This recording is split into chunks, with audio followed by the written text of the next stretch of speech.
everyone. My name is Victoria Steves, and I currently want to thank you on behalf of Stratagem for attending the event today. Stratagem is a global next-generation managed security services provider.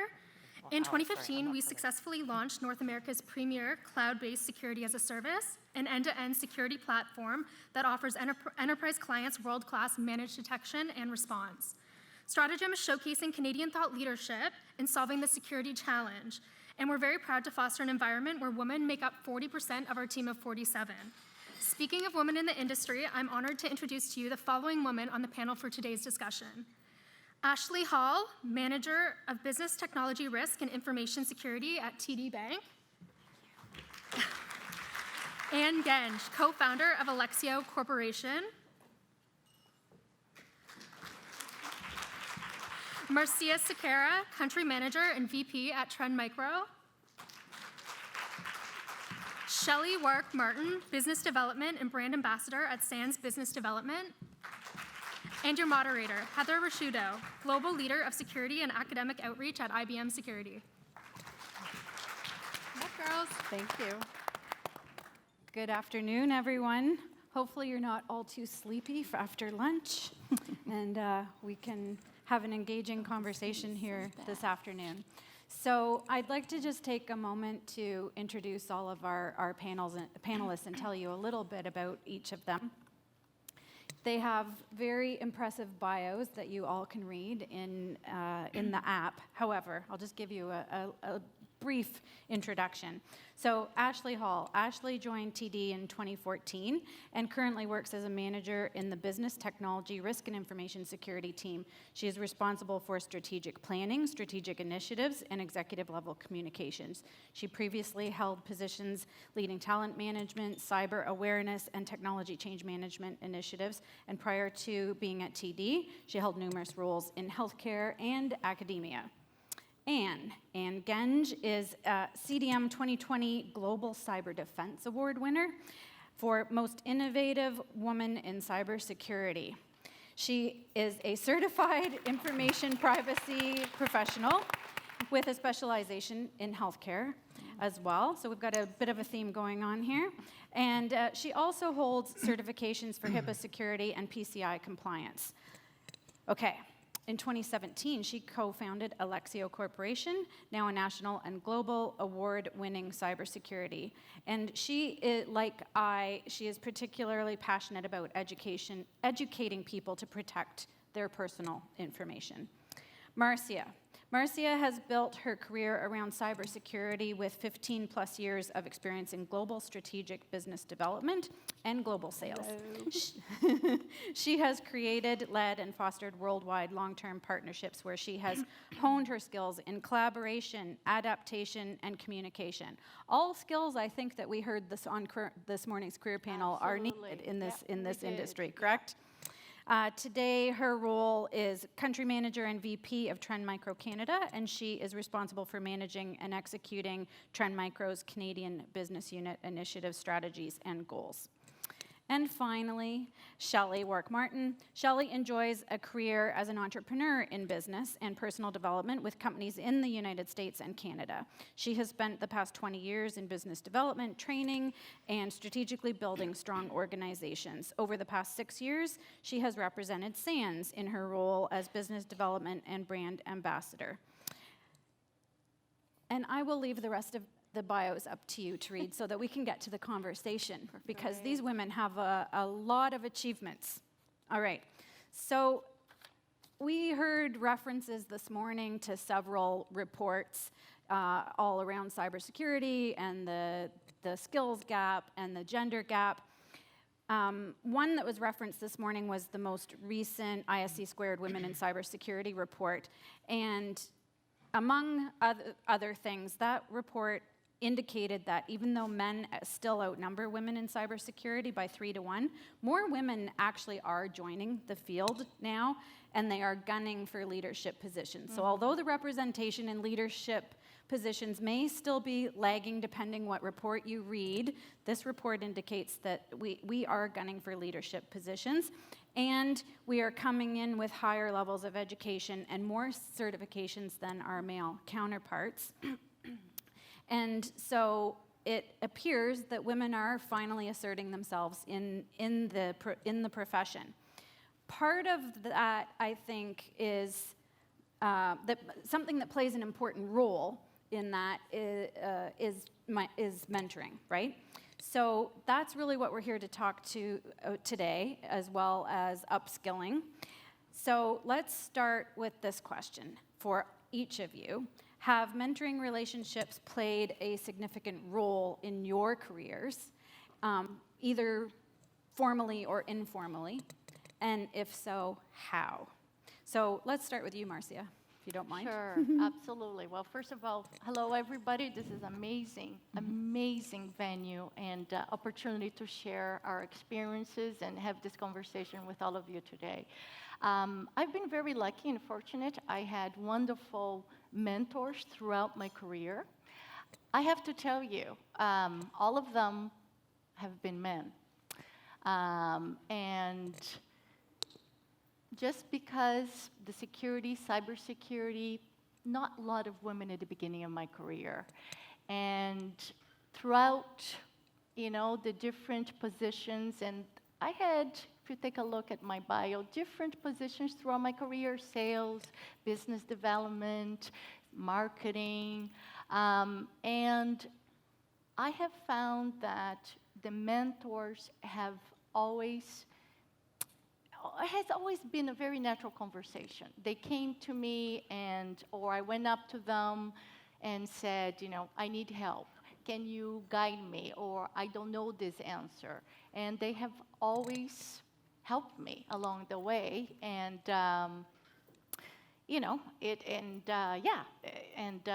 that's, yeah. So the answer is yes. The short answer is yes, mentoring has played. Okay, absolutely. How about you, Shelley? Well, hello, everyone. So first, I have a question for everyone here. Did anybody come today with a purpose? Something they wanted to get out of today?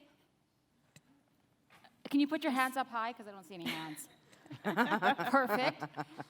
Is anybody in this room looking for a mentor? Few hands. Okay. Does everybody in this room know what their mentor looks like or think they know who they would like to be their mentor? Nobody? Okay, that's great. So here's what I've learned in life. I've had like a fabulous life with great careers. Most of my mentors have also been men. Most of my mentors, I didn't know they were my mentor until I started to realize that I was learning something from them, either something I wanted more of or something I wanted less of. So in my life, I thought I knew what I wanted. But as I've traveled through life and had many different careers, I've learned that that's not really what I want to be doing. And I can tell you my background is social work, nursing, public policy, business development, bringing large organizations into Canada and growing organizations to 24 million. When I got the phone call from SANS saying, we'd like to hire you, most people would have just ran.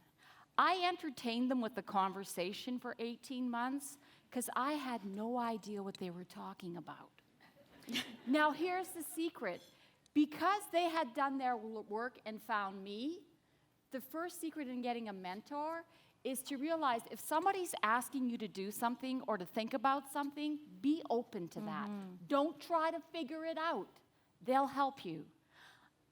As my life evolved with SANS, my mentors became the students of SANS. My mentors became the other people at SANS that taught me to understand the language, the world of cybersecurity. So if you're looking for a mentor, be open and ask for what you think you want. Thank you, Shelley. Ashley, could you talk a little bit about how one might find a mentor? Because not everyone's comfortable asking for somebody to be their mentor. So do you have any tips on how to go about finding a mentor? I would say be open to every aspect of your life. I would say some of my most valuable mentors have been peer mentors. So people who are in my enterprise, in my organization, who hold similar roles to me, but in different segments of the business. And they're often the ones who I have worked with previously or met through events through the organization, or honestly, sometimes I've reached out just to get a coffee, and then you end up with this different relationship, often the peer relationship of, being that sounding board, offering opinions, getting feedback, figuring out what worked for them, what didn't work for them, in the same case for you. And I found those extremely valuable. I think some of the mentors, it's just relationships that you've developed, and that might not always be inside of work, outside of work. A lot of the conferences, I've met a wide variety of individuals that I've kept in touch with. It's quite the network, and that's an awesome way, I think, to meet mentors as well. Anne, I see you nodding your head. Did you have anything to add? Well, I thrive in that role. I love that role. The role First of of all, the mentor? Yes, Yeah. and first of all, welcome. This is the biggest room of superheroes in this industry, which is really fantastic. I love that role. I'm of a vintage where it's suitable for me to be showing up there. What I really look for, and it's the same thing I hire for, is passion, drive, just showing up. You don't have to bring me skills. You have to bring me interest. I'm going to give you the world and then some if you just bring me that passion. And these are things that are actually, first of all, I don't believe they're really teachable as in the same way that skills are. Some of them are confidence-based, but you only build confidence by doing and doing. So I would say just show your passion. Find a niche. In my case, what worked really well for me was finding a niche problem that needed solving and finding a niche market. And then just really learning my way in and showing up and finding all those people that were already doing those things and showing my passion. And that's what really gave me air under my wings, is really just showing my interest. And I welcome other people to bring that and search me out, and we'll have conversations to see how I can help create some levers for you, too. That being said, I'm still on a lifelong path of trying to find those people, too. But that's the sort of secret sauce that's worked for me. Yeah. Can I just add one Yes. thing? I think it's really important, which has served me really well throughout the years and still today. I really go out of my way to seek people that with diverse backgrounds, with diverse thoughts, like that have something else that does not think like necessarily I do, their experiences. Because with that, just like we try not to hire people that are like us, right? The more diverse the group, the better dynamics, the more discussions and ultimately decisions. So try to talk to people that you wouldn't necessarily gravitate to, but that, I think, really will give you a very well-rounded understanding of the possible options and how to go about a certain problem. What about looking for someone who you admire and you want to emulate? Somebody that in whom you recognize your own values, and maybe they're in a leadership position that you'd like to get to. Absolutely. And one person, as you all can hear, I have an accent. I'm a Brazilian Canadian. And I was really paranoid for a long, long time. At the beginning of my career, I couldn't say the wrong word, and I had to be careful. My grammar had to be perfect. Well, nobody's perfect. So I really, at Trend Micro, I'm not sure if you know, but the CEO and co-founder, Eva Chan, is from Taiwan. And she says the common thing about our company is the broken English. And but it does. I think there is we put so much pressure on ourselves each and every day, right? Especially in security or cybersecurity, the women, especially women. We have to know everything. We have to know all the answers. We have to make sure that we are super prepared. Well, how can you be, right? It's impossible to understand every possible question or anticipate right? The every possible question. So there is such a thing as just being yourself, relaxing, right?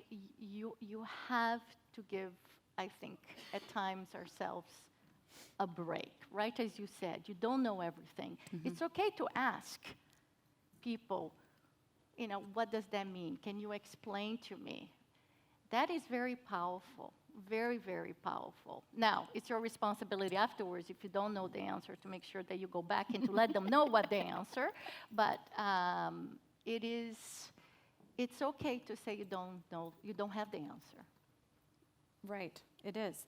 And if I can paraphrase something that you said, Ashley, I think I essentially heard you saying that you can find a mentor anywhere. They're not necessarily within your own company, because you talked about attending conferences like this. You never know where you're going to meet your next mentor, right?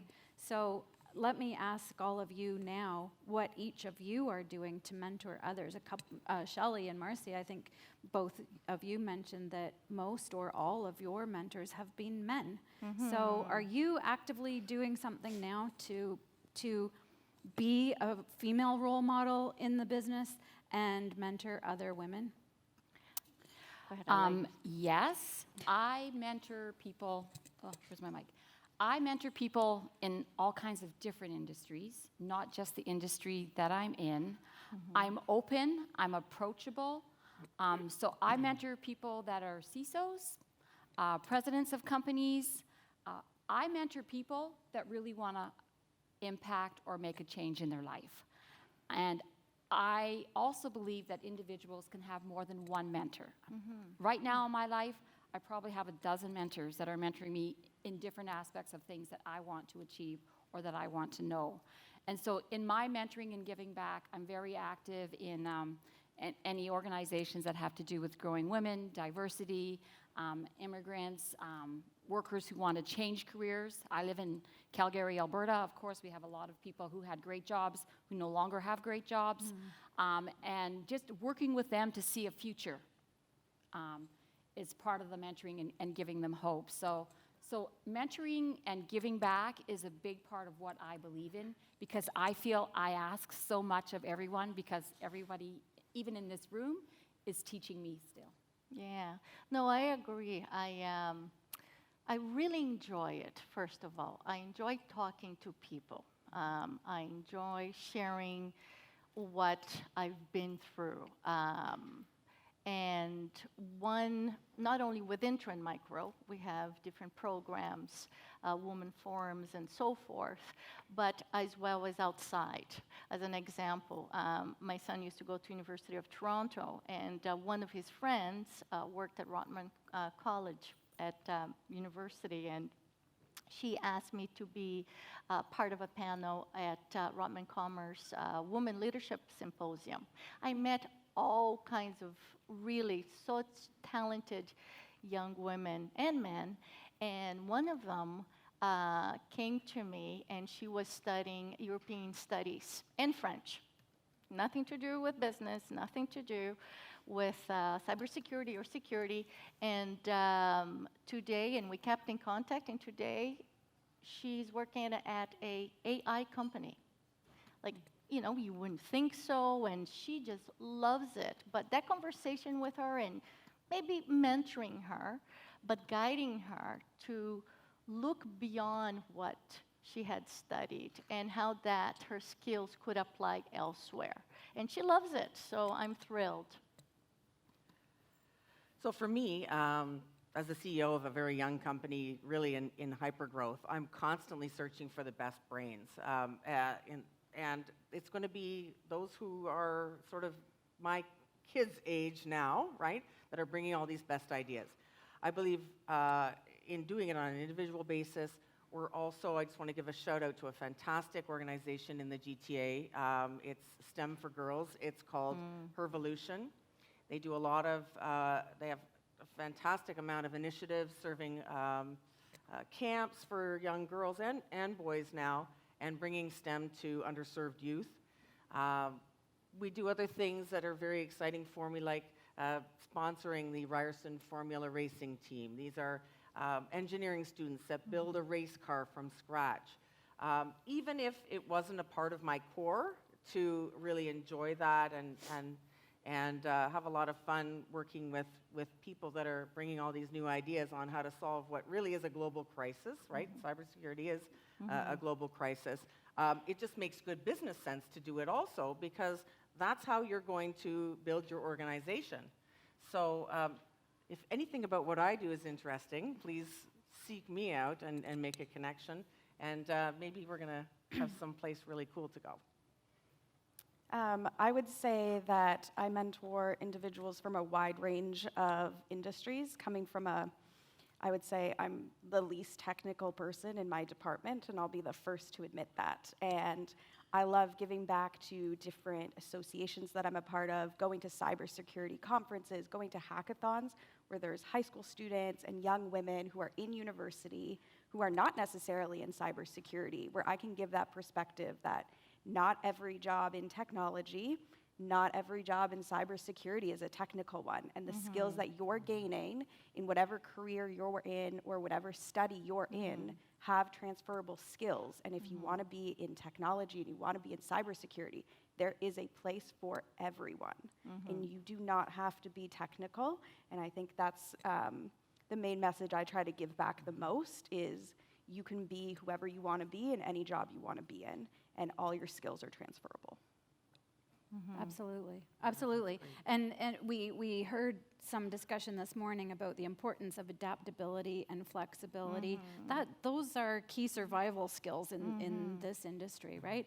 I mean, you heard I work for IBM. I've been with IBM for a number of years, and in fact, I was a campus hire. And you don't survive a 30-year career at a company like IBM that's really in the business of change without being adaptable and flexible yourself. I also recall some discussion this morning about how women tend to essentially have to be perfect, right? They won't apply for jobs, for example, if they don't have 9 out of 10 of the required skills.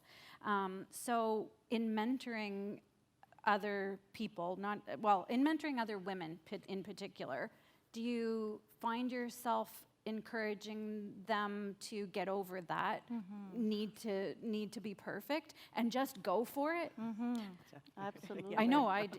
Yeah, absolutely. I think, I think we can all agree, right? Like, look at you with. I think it's I think when we say go for it, it has to be very active. And guess what? People have said no to me. People here have probably all heard the word no. It's part of life. This is kind of my common denominator.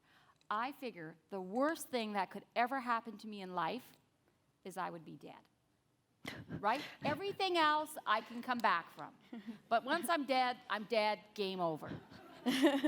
So I learned at a very young age, just keep asking. Keep asking until, maybe you're not asking it the right way. Maybe you're not filling out the application to get somebody's attention. But I can tell you, a lot of employers, when I say to them, hey, how come you got no women here? They say, Shelley, we can't even get them to apply. So somebody else said, we can teach the skills. But if you're not applying, they can't even hire you. They don't have a special list to go find you. So if you want something, you need to apply, figure out who. I mean, you have so many tools now. You have LinkedIn to see who works where, if there's a company you want to work in. You've got networking events such as this one where you can find people in the room, reach out. You've been at this panel. You've seen 5 of us on this panel. If you're looking for somebody, you should be linking in with us and saying, hey, Shelley, hey, Heather, I saw you on that panel. I'm looking for somebody here. Do you know anyone you can introduce me to? That's how we can support you, but you have to ask. And that could be even linking in and asking, just having a conversation, right? Because the more you understand, the more then you're open to it, right? I think taking a chance, I cannot tell you how that's one thing that I have done. I have taken a chance in every single position I was given. Every single position, even if I didn't know, like you, anything about it, I said, you know what, why not? If somebody's asking me, I'm going to say yes. And that has been, I try to evoke that, right? That example that I gave with the young lady at U of T that in European Studies and French, and others as well, take a chance, or even within Trend, that someone that is doing one specific job and want to change in doing something else, right? Talking about upskilling. That is also very important. The more you ask for change, the more you want to learn how something else is done, or could be marketing or business development or contract negotiations, whatever that may be. If you don't ask, or if you don't put yourself out there, it's very hard. It would be a harder journey for you. So take the chance. Don't be scared. The worst they can say is no. Exactly. I always say, if you don't ask, then you know the answer. The answer is no. Yeah, right? Absolutely. Let's talk now a little bit about upskilling, because that's an important element of this conversation as well, because as mentors, we often get asked, okay, what skills do I need to get into cybersecurity or to get a certain role? And we know that there's such a large skills gap that we can't simply rely on hiring new graduates into this industry. We need to open up the aperture, look at other talent pools, and that includes people who need to perhaps not just upskill, but even reskill from other industries or other parts of the tech industry. So can you guys talk a little bit about that and what your advice to people would be? The one thing I would say I've seen really successfully is if you're currently in an industry or doing a role, that role probably exists in a technology or cybersecurity segment. So there's nothing to stop you, for example, like my background again, non-technical, there's nothing to stop me from bringing a business management perspective into a cybersecurity or technical role. And then when I'm in that role, it's a prime time to explore through mentorship, through job shadowing, through your organization of all the other jobs exist, find out what your next step is, what you want to be, and find out exactly what skills you need, and your organization will hopefully support you and help you get those skills while you're doing your current role to get to your next one too. I've seen that very successfully. I believe that there are degrees of being technical, and I'm going to challenge you, Ashley, to never say, I am not technical again. If you're working in this industry, you have at least some degree of being technical, right? You may not be a programmer, but No. I guarantee Don't ask me to that you code have some anything. technical skills. Yeah. Anne, you have anything to add? You know what, I love what she just said, that you can bring all of these things and push it into this industry. Let's face it, cybersecurity and privacy are really, probably in the top 3 biggest challenges of the 21st century. There's going to be nothing but growth in these fields. We need all kinds of people with different perspectives. We're greatly lacking, for example, in the area of just basic educators, and it goes straight through from large organizations right down to small businesses that they're a mess. Not only do they not have the tools to defend the data, they don't have anyone educating them, and even the people configuring those networks, as an example. So there's so much room. But I think that people just have to keep a much more open mind. And what I find interesting here is, I don't know, I'm not quite certain about your background, but we have a bunch of women sitting here that are really have very impressive careers in this industry. But didn't hear anyone say they're in operational cybersecurity, or they've coded something, or they're sitting behind a keyboard with their dashboards, defending things like in ground zero, right? So this is a fantastic way for us to take what we've done in other places and really bulletproof our careers by getting into one that we know is only going to be have greater and greater need. And you mentioned how there are not enough educators in cybersecurity in particular. So I believe that there's some onus on people like us in industry to help educate people at large about the importance of protecting themselves online and building awareness about all of the career opportunities that exist in this field. And you mentioned a STEM program. What was it called again? The one that you talked about? So the one for girls Yes. in the GTA, this Yes. is an organization called Hervolution.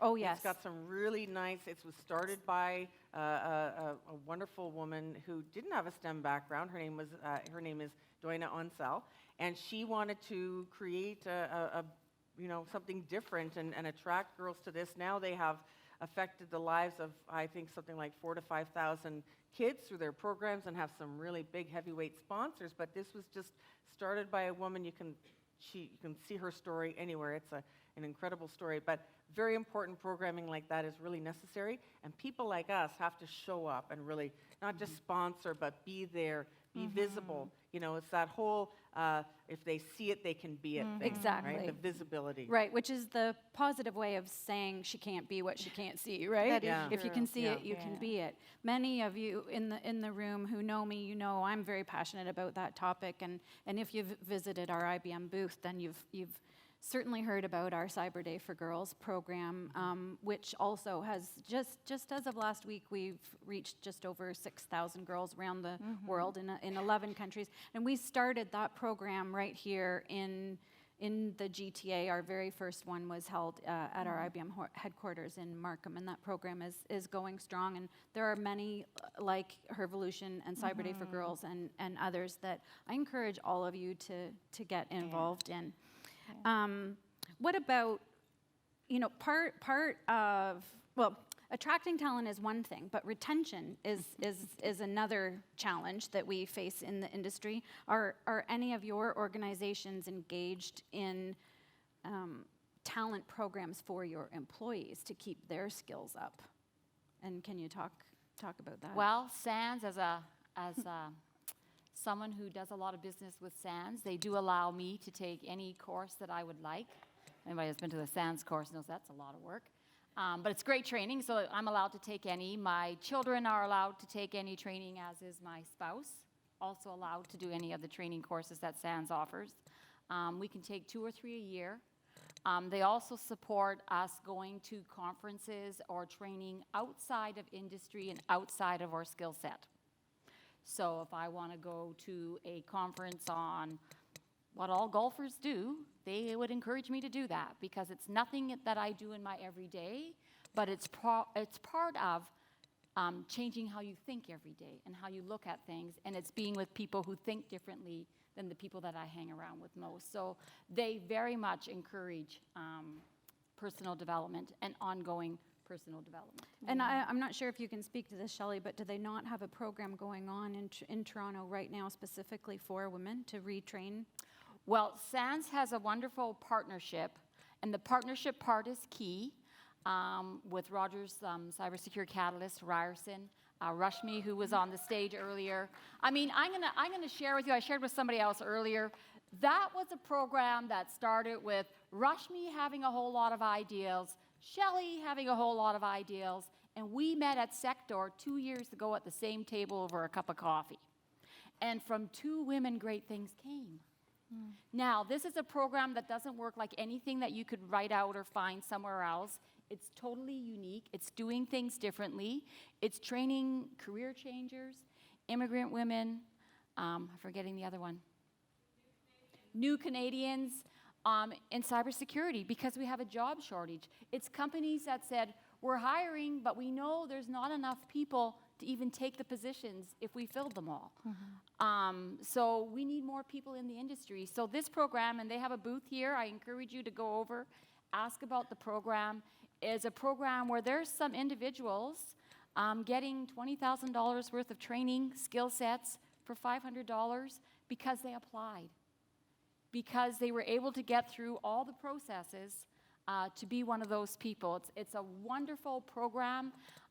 It's not unique. It's unique, but it's not something you're going to find somewhere else.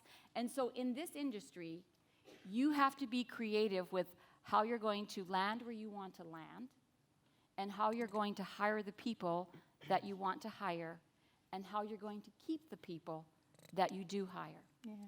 We have, I'm very proud of this program. Now that you talked about program, I'm going to talk about ours. We call Close the Gap. It's a branded initiative that we partner with AWS, which we're very, very proud to promote women in high tech. And we also partner Girls in Tech as well. It's a national organization. And it's all about education, right?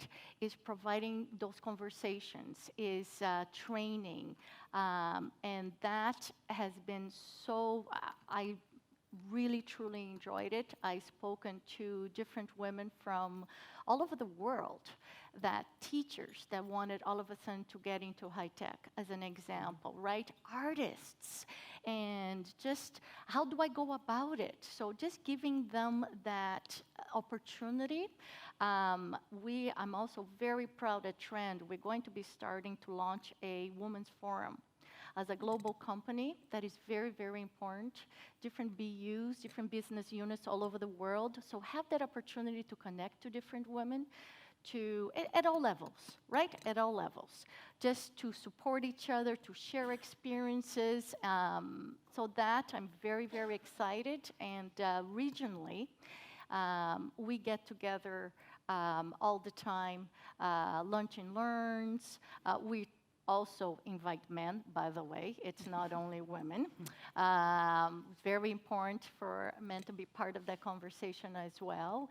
And we do a lot as well locally for charities.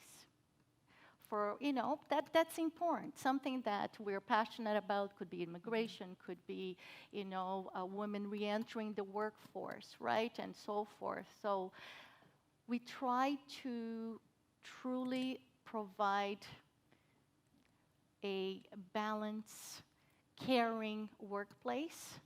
And I think retention for women goes a long way, right? It doesn't matter, women or men, you have to feel you're part of a company. You have to feel that the company is respectful. You have to feel that you have a place and you have a voice.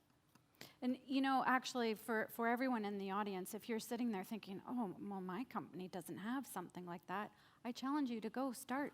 Go start something. Start a business resource group if you think there's a need for one, or start a community outreach program. Just do something to attract more people into this. And you feel this great. industry. You feel great. Like Yeah. nothing better than giving back. You get threefolds back, right?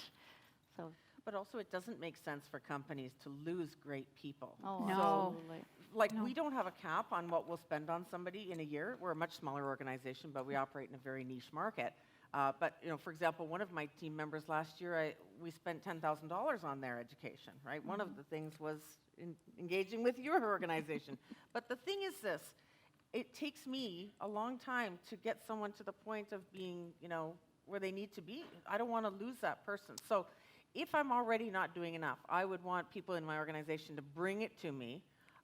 A great leader is going to accept that because you're showing passion. But, again, the door, you got to knock, right? So if there's a gap, just be bold enough to bring that forward and state your case. I'm going to be very happy that you're passionate about getting better, doing better within my organization, and hopefully you're going to stay and bring all that value. I'd like to open it up to the audience right now because we have about 5 minutes left, and I want to see if there are any questions in the audience. Ooh, we've got a couple. Yay. We don't have a microphone, do we, for the audience? No, I haven't. Just yell out your question. Hi, girls. I'm Julie from Singularity Media, Inc., and thank you so much. This is such a great opportunity to have this conversation. So I wanted to just sort of ask the question around, Heather, I heard you use the word survival. Yes. It makes me a little bit sad because I feel like, cybersecurity and the tech industry in general seems to be, at least to me, an industry built for men by men. And in that context, maybe we should be looking at, are we just trying to fit within a patriarchal hierarchy that already has those social constructs sort of innately built in? Or are we trying to really break through and create a new normal? So just as an example, all of you are so graciously sitting on that stage. No woman would pick that chair. So, like Shelley, you've been for a I thought about it, like some man must have set this stage up. Right. We're in a Women in Cybersecurity conference. Like, I'm not a breastfeeding mom, but what if I was? Like, are there rooms for girls to go into? All of these things, like, maybe people don't apply because they're afraid that there's just not a place for them. Yeah. And because of our biology. Yeah. So I'd really love to hear, like, what do you feel about, what I just said around Yeah. the patriarchy, and what are we doing to really just say, this is not the new norm, this is not the norm, we should make a new norm. Yeah. So if I may, I'll start, even though I'm the moderator, not a panelist, because I want to address something, because I may have been misunderstood. You somehow honed in on my word survival. When I used that word, I was talking about keeping your skills up. And I don't care if you're a man or a woman, or your skin is purple or yellow or orange. You in order to survive in tech, you have to be adaptable, you have to be curious, you have to be willing to continuously learn new things to keep up and to have an ongoing successful career. That's what I was alluding. I was not speaking at all to the So I can say, for being a male-dominated world, so I got pulled into the industry, kicking and screaming. Didn't think I was going to fit, more because of the language of pen testing and all that kind of stuff than anything else. It can be intimidating. Yes, it can be but intimidating. Yeah. I can Which say is the true. men who I mostly am surrounded by have been very open to suggestions of change. Now, if I didn't say anything to them, they wouldn't know to change because they're quite comfortable. But when we do net wars, I don't know if anybody's ever been to a net wars thing, I'm like, it's a bunch of men in the dark drinking beer, eating chicken, and farting. Like, what woman wants to go do that after all day in class? Can we, like, turn the lights up, maybe get some wine in there and change the meal plan? And maybe we'd have a better time. But it's like, but they chuckle at me just like you did, and they're like, well, we never thought of that. It's always been a bunch of men. So they're very open to change. It's up to us to let them know in a polite, fun way that, it's not really working for me. I personally, if we have a few minutes, so very consciously, I've hired very strong women, part of my leadership team, and capable, strong, smart. My head of sales and channel was a woman. She just changed but I'll talk about that as well. But head of sales and channel, head of operations was a woman. Head of marketing Canada, she's sitting right there. She's a young, talented woman. So, and I have my director of high tech, of engineering, which is a man. But that was the first BU that we had so many women. And I loved that, their voice and what they brought to the table. And even some of the conversations that others maybe didn't feel quite comfortable with, that's okay. That is the responsibility that I think we have, is to open up the doors and to give opportunities for women to sit at the table. And as an example, so the head of operations that I was saying, she went on mat leave. And she came back, and I asked her, how would you like to come back? Would you like to come back still heading operations for the Canada BU, or would you like to do something else, right? She has 2 young kids, hard decision, but even that conversation, and I'm sharing with you, maybe it's a room full, and if I'm being taped, she'll hear this, but she was so appreciative that we had such a open, right, caring conversation. She has 2 young kids. She goes, you know what? I would love to come back to the Canada BU, maybe in a few years. I'd love to do something else. You know what? I told her, I will help you find that something else within Trend, because we wanted to keep talent, right? So again, I think it is our responsibility, and I personally take that very seriously. We have to give women a chance to grow within the career. Women marry, they have kids. That's natural, right? That's natural. That is part of, I mean, you know, I married, I had a child, I'm okay, right? It doesn't mean that I didn't have to do compromises throughout my career. Yeah, I missed some school kids events, absolutely, and I felt awful at that time. But ask me if my son today, he's 24 years old, remembers it. He doesn't. I just beat myself up, right? So he remembers, and what he says now is, how proud I am of you, Mom. So unfortunately, we are out of time, and I see more hands going up. And so, you know, I wish we had more time. I encourage you to come and ask any of us questions after the panel or at break. I do want to say something. You know, I've been fortunate in my life. I've never really thought about the fact that I'm a woman and like I've never felt hindered in any way. I'll tell you a fun fact about myself, actually. I knew in 8th grade that I wanted to work for IBM. And 8th grade? Yes. And I started at IBM 2 weeks after graduating from university, and I'm still there, still loving it. And in fact, I'm probably having more fun now than I have in my, you know, throughout my entire career. But I just wanted to say that, you know, I'd like to encourage all of the women in the room to just get over the fact that you're a woman. You're a person. Oh, yeah. You're a person with skills. Yeah. And you can, That's well said. Well said. you can do anything you want to do.